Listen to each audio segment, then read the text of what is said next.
video 2 in our series about Project Emerald and the property conversion. Today we're going to show you how we plan to turn this 3-bed terraced house into a 5-bed all-en-suite shared accommodation for working tenants. And we're going to take you through the floor plan and show you room by room what we plan to do.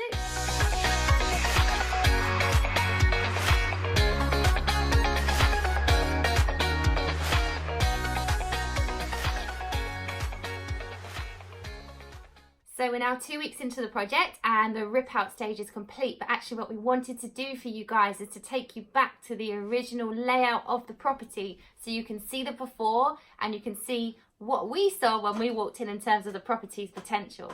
So I'm going to start with the downstairs. At the moment it is a 2 reception, 1 kitchen downstairs, so let's have a look.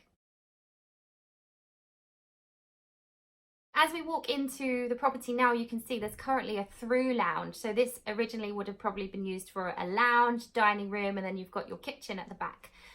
So what we're actually going to do here is we're going to partition these 2 rooms, and the front section, you can now see the floor plan, is going to be bedroom number 1.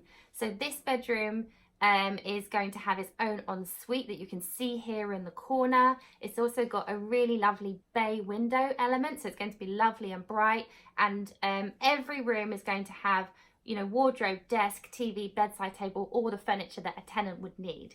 Now the second side of this room that would have originally been the dining room is now going to be the communal area for the house. So we're going to have it right in the center of the house so all the tenants can access it really easily. So this is going to be a lovely communal area with a lovely American fridge freezer, a breakfast bar, a really nice space for the tenants to come into.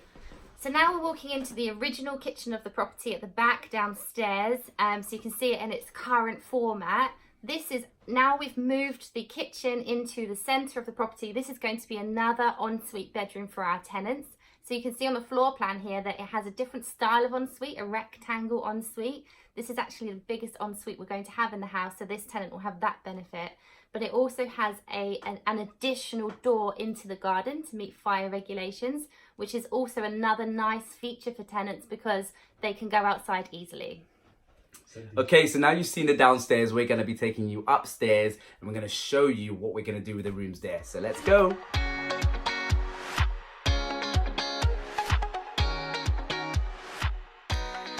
Okay, so you can see on the top of the stairs, on the left hand side, we actually have a small family bathroom. That's the only bathroom in the property at the moment. And then towards the rear of the property upstairs, we've also got a small bedroom. So this is the smallest bedroom.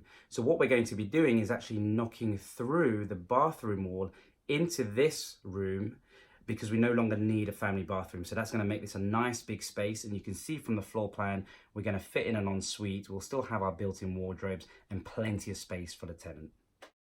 So now moving into bedroom number 4. So again, this is a nice space, but at the moment, it wouldn't be big enough to fit an ensuite in here and still be compliant with the room regulations. So what we've decided to do, as you can see on the floor plan here, is we've taken a bit of room from bedroom number 5, which is a much bigger room, and we've fit in that lovely ensuite pod. So now this room has all of the amenities as the other room, lots of space for the tenant, and more importantly, we've maximized the space. So we're now going to walk into the final room. This is bedroom number 5.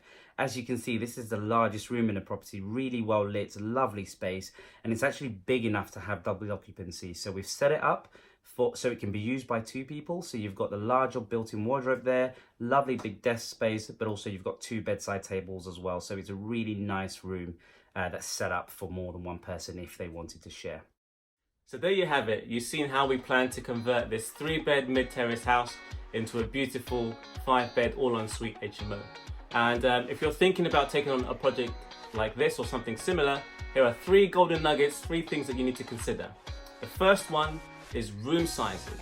You need to check with your local council to see what the requirements are for your room sizes, because that's going to determine whether or not your project is compliant and can go ahead. Golden nugget number 2, floor planning. Get yourself a good piece of software or floor planning app. We use floorplanner.com, and what that allows us to do is to create the rooms, the spaces, adjust anything we want. We can move furniture from wall to wall and make sure the space actually really works. This is golden nugget number 3. maximize space. And what you're going to need to do for this one is you're going to have to think creatively, outside the box thinking, outside the room thinking. What you may have to do, and what you probably will have to do, is steal some room from another space where the space is bigger than what's required. So you may have to nick a little bit from the bathroom to make your rooms compliant. And don't be afraid to think outside the box. Don't be afraid to push the boundaries. You're going to have to. This is going to test your creativity. So for all you creative-minded people out there, this one's for you. Okay, so maximize this space. So that's our 3 golden nuggets for this episode. Look out for episode 3 and follow us on the rest of our journey. We can't wait to show you what's coming up next.